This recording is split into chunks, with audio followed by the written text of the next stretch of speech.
Hey gang, today we're going to have a lot of fun. We're going to do Stevie Ray Vaughan's House is Rockin'. It's a song that's got some typical Stevie licks, some typical Stevie timing, and it's not that difficult except that it's pretty darn fast. All right, so we'll do the demo coming up. Hey, I just want to let everybody know this is tuned down a half step. I tuned down the guitar a half step, so we're going to play it in C. If you want to just play it in B, that's fine. You can keep standard tuning. If you want to tune it down, you can play it in C. All right, here comes a demo. Don't forget to click the like button if you like it. All right, lesson after that. See you in just a second.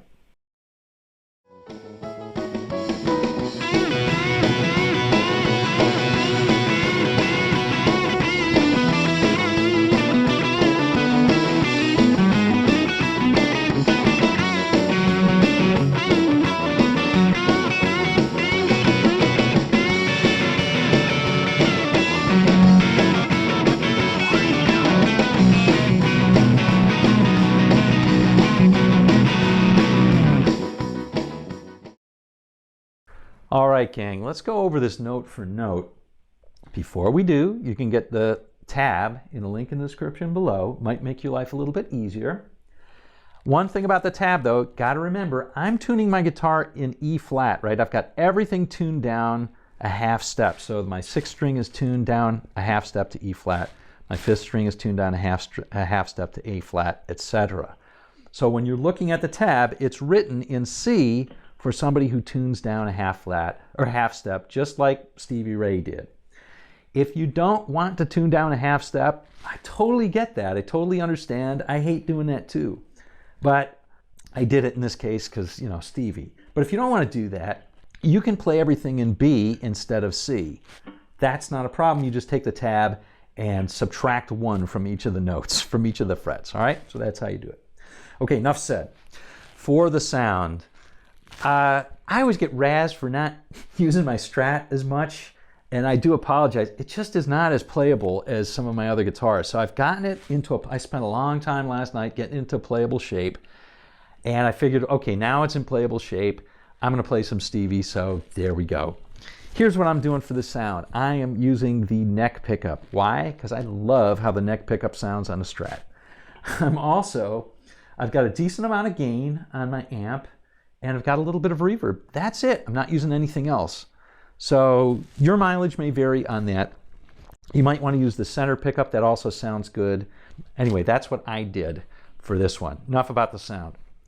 So now on the rest of this, I'm going to play a super slow-mo, and then I'm going to give you some pointers on the different lines instead of going over it line by line, because I find that this one, so many of the lines kind of blur together. So I'll just give you pointers on some of those after we go through, but I'll play this now super slow-mo. Here we go.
Okay, so that's pretty much the whole solo.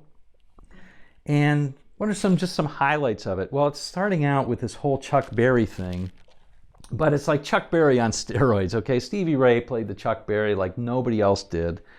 And it's just so loose, and the timing is so cool. So let's talk about that a little bit. I'm talking about this part right here.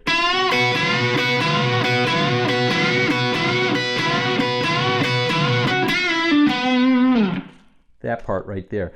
You know, it's just a Chuck Berry lick in C, but he had that circular picking, and honestly, I don't know whether he used it on this.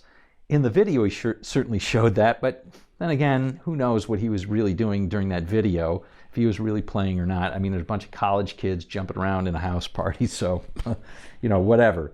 But it's kind of a downstroke when you're hitting on that third string, and then an upstroke when you're hitting on the double stop. And you got to keep it loose, right? So you got to also play it pretty hard. So there you go on that one. The other trick to that one is it starts on just a hair behind the beat. So it's sort of like this. If we count out 1, 2, 3, 4, 1. So I guess it's on the and of the first beat.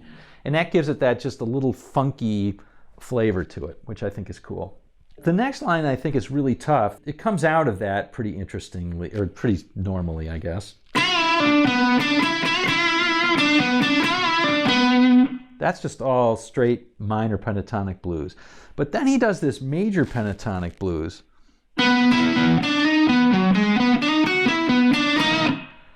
That's a hard one to do, so I would suggest memorizing that line right there, that you're going to go into it.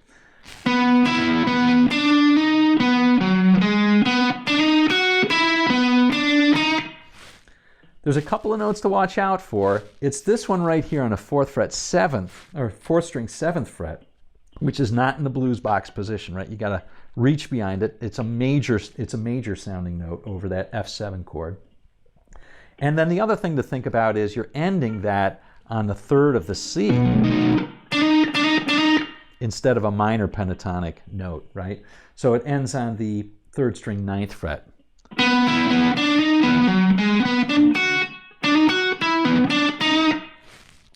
A couple other things then. On this part, that's kind of a cool thing. We're going to the 5 chord on that one, and it's pretty darn straightforward. He's just playing the root.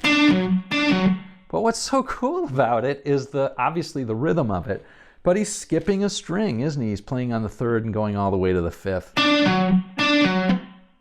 The second time he does it,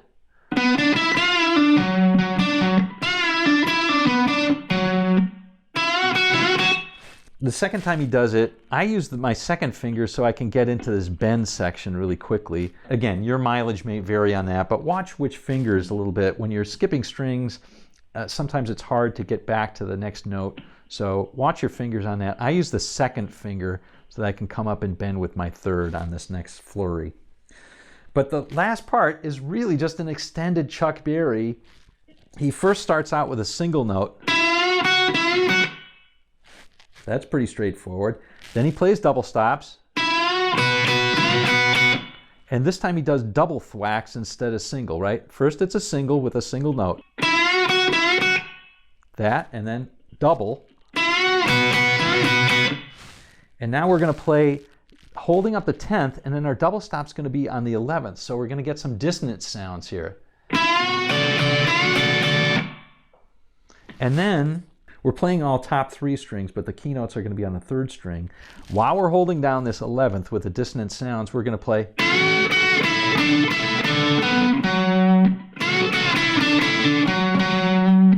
You hear how the shift became all about that 3rd string. So that's just something to keep in mind as well. At least in my brain, when I think about the solo, that's what I'm thinking about. I'm thinking about the double stops shifting from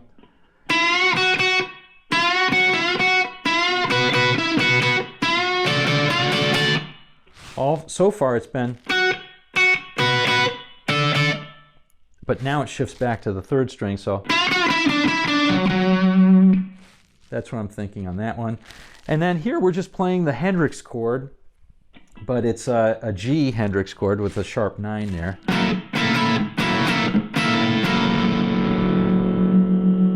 And he does a couple of these double stops. You can even just keep playing that sharp 9 chord and keep it kind of funky, and that sounds good.